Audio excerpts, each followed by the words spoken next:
Potencijali u zgradarstvu su, pogotovo u zgradarstvu, za energijsku efikasnost su ogromni. Imamo, nažalost, rastrošne objekte, imamo dosta nepotrebne površine u našim zgradama, gledajući po glavi stanovnika kao da smo neka bogata zemlja. Koliko imate kuća u Bosni i Hercegovini bez fasadi? Mi energijom se raspadamo. Možda i znate taj podatak. U prosjeku trošimo 4 puta više energije za proizvodnju 1000 eura bruto nacionalnog dohotka nego što troši Evropa. 4 puta više.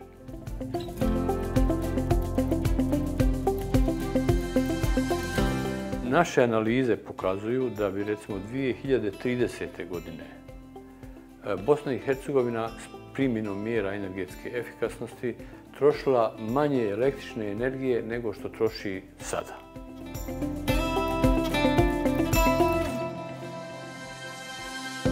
To su ogromni potencijali za Bosnu i Hercegovinu da primjenom mjera energetske efikasnosti smanji potrošnju i ne samo to.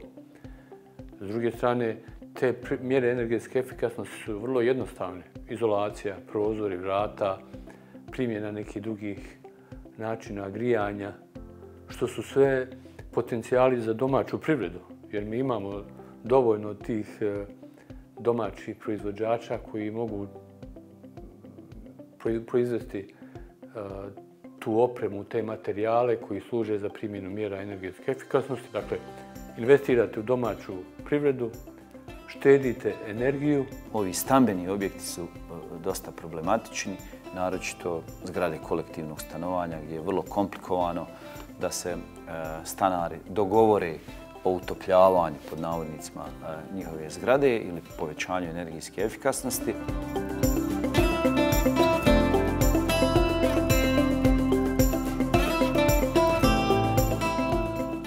Ništa ono sad, evo, časna, pionirska, uštedit ćete, nego evo, imate ovaj primjer, čovjek koristi 8 tona uglja, sad koristi 2-3 tone peleta i grije čitavu kuću. Evo, prije grio samo ono, eto, gdje živi.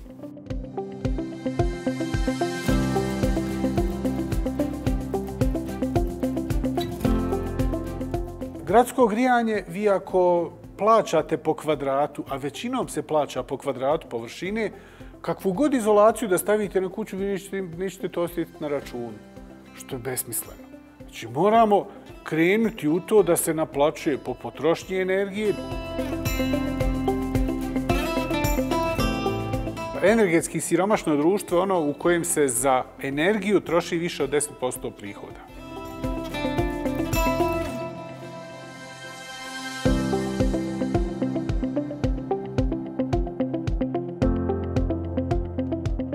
Mi ćemo energiju plaćati još skuplje na jesen.